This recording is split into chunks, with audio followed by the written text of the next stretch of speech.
Historias de biblioteca. Recuerdos. Empecé a escribir bastante tarde, al menos bastante tarde para el ideal que llegué a hacerme de la escritura. Envidiaba a esas autoras y autores que ganaban concursos de literatura en el colegio y que, según decían, tenían la escritura entre sus primeros recuerdos. Por supuesto, llegué a odiar sistemáticamente a toda esa clase de escritores.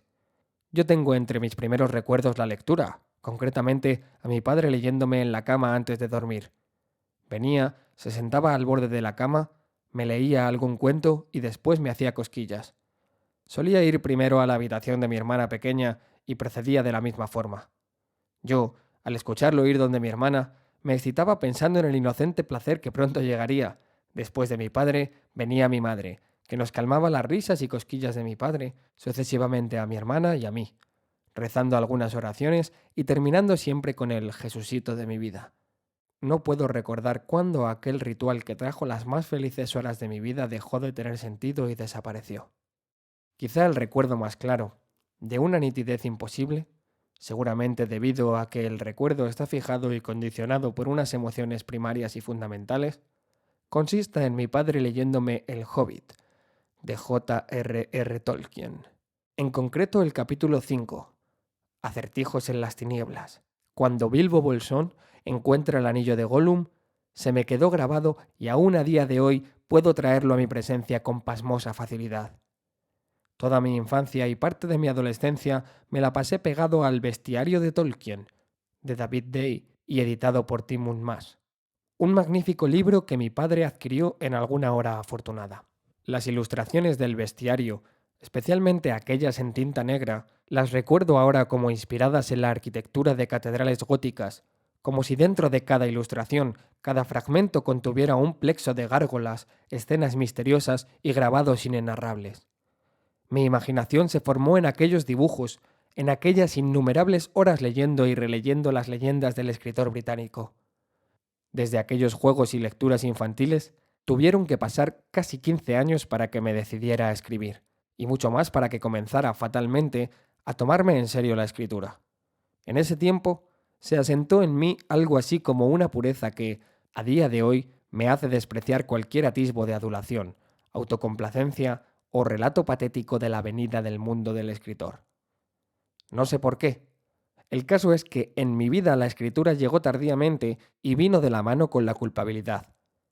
En el fondo me siento un farsante y, de hecho, sí creo saber el porqué. Si empecé a escribir no fue por inspiración, ni por placer, ni por no sé qué fuerza innata que desde siempre estuvo en mi pecho. Fue por un fin subalterno. Lo cierto es que también yo gané un pequeño concurso de relatos en mi colegio. Lo gané plagiando descaradamente la estructura de un libro de fantasía y acertijos cuyo nombre no recuerdo. El protagonista se llamaba Enrico o El Rico o algo por el estilo. Como se suponía que yo era un lector insaciable, pensé que presentarme al concurso sería una buena forma de ganarme el favor de mi profesora. El caso es que gané. La profesora me preguntó si se me había ocurrido a mí solo toda aquella escabrosa historia llena de enigmas perfectamente planteados y resueltos, y con una timidez delatora dije que sí, aunque por lo bajini mencioné que me había inspirado en otros libros. Pero no considero esta trampa prepuberal mis inicios en la escritura, a no ser por su carácter hipócrita y vanidoso. Empecé a escribir para impresionar a una chica de la que me enamoré a los 17 o 18 años. Supongo que no hay nada más típico. Por entonces yo intentaba tocar la guitarra y le compuse un par de canciones que, incluso, llegué a cantarle, cubriéndonos a los dos de una vergüenza imposible de borrar. Como sea, la chica no estaba interesada en mí y dejé de escribir para ella. Pero la amargura de mi fracaso trajo no sé qué inercia que me hizo seguir escribiendo. Por entonces, yo había empezado a leer literatura más seria, en concreto, las novelas de Pío Baroja y el teatro de Valle Inclán. Yo me sentía y creía un joven revolucionario, y fui en ellos a buscar amparo y contexto. Pero lo que me encontré fue el pesimismo de Schopenhauer, y de ahí pasé a Nietzsche, y, en fin, acabé estudiando filosofía y creyéndome escritor. Para entonces tenía ya 22 años. Creo poder afirmar con plena convicción que prácticamente todo lo que escribí entre los 20 y los 27 años salvando algunos trabajos para la universidad y algún relato que apenas he enseñado a nadie, es una mácula en mi existencia misma. Sí, en mi existencia toda, pues esta ha venido a definirse en gran medida desde mi identificación con la escritura.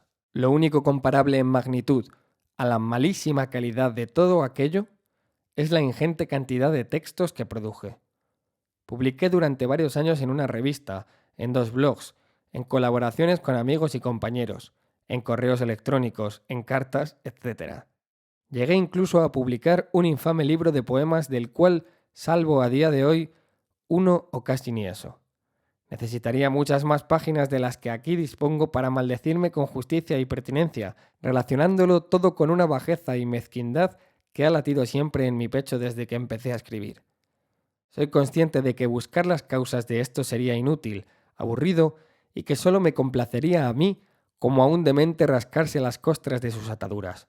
Ya hay bastantes escritores malditos y de ellos solo 2 o 3 merecen el nombre de escritores. Y aquí me refiero básicamente a Baudelaire, a quien admiro con veneración. Yo no soy un escritor maldito, ni uno fracasado, ni siquiera uno mediocre. Soy un simple farsante.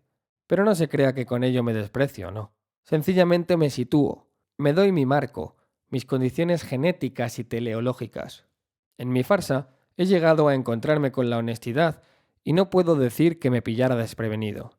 Siempre quise ser honesto, aunque los medios para llegar a serlo fueran la exageración, la vanidad y la soberbia. En cada uno de mis textos palpita la desesperación por no ser suficientemente honesto, por no poder decir simple y llanamente una verdad sin subterfugios. De esta forma he llegado a esta biblioteca desde la que escribo. De esta forma he llegado a esta salita cálida, alejada y bien provista de libros en un rinconcito a orillas del Duero, desde la que procuro respirar con calma y no traicionarme como he venido haciendo tanto tiempo. Atrás quedan la biblioteca de mi facultad y el aulario de mi universidad, donde tantas horas he desperdiciado intentando ser lo que no soy, un auténtico escritor que escribe su opinión en revistas, que multiplica los significados sorteando y arrejando críticas, que busca con ansiedad el reconocimiento usando seudónimos para ocultar sus intenciones, que, en fin, cree que tiene algo que decir que sea suyo y solo suyo. Aquella pureza de algo simple e infantil que asentó en mi pecho me ha traído el olor amargo de innumerables textos pudriéndose en mi pasado, una fosa que el tiempo hará bien en olvidar. Ahora, como se ve, sigo escribiendo. De una u otra forma mi destino está atado a la letra, al insignificante vacío atravesado de deseo, demanda y dolor, pues no hay hibris que Némesis deje sin sanción. Sigo escribiendo porque no puedo no escribir, y esto no como maldición personal y privada, sino como destino común. En cada caso será lo que sea. El habla fundante, la lengua madre y el texto con su eterna e inmortal página en blanco me permiten todavía confiar en la humilde magnanimidad de tu juicio, querido lector. Escrito por un Álvarez.